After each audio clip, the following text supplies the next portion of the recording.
Serangan Amerika Serikat terhadap fasilitas nuklir Iran mendapat respon penentangan dari banyak negara, termasuk Rusia dan China. Kedua negara ini menyebut jika Presiden Amerika Serikat Donald Trump telah membuka perang baru. Tiongkok memperingatkan dampak eskalasi ini terhadap keamanan dan stabilitas regional. Juru bicara Kementerian Luar Negeri Tiongkok menilai tindakan militer Amerika Serikat dinilai serius melanggar tujuan dan prinsip piagam PBB. Bahkan serangan Amerika Serikat yang diluncurkan hari ini, Minggu 22 Juni 2025, bisa meningkatkan ketegangan di Timur Tengah. Bahkan bisa dianggap sebagai presiden berbahaya yang merusak legitimasi internasional dan upaya pencegahan proliferasi nuklir.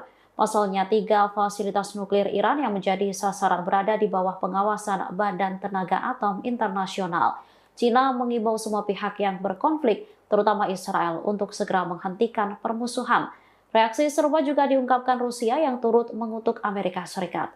Tindakan Amerika Serikat dinilai sebagai eskalasi berbahaya yang merusak keamanan regional dan global pada saat Asia Barat mengalami krisis yang semakin memburuk. Moskow yakin bahwa serangan terhadap fasilitas nuklir Iran telah merusak rezim non-proliferasi nuklir.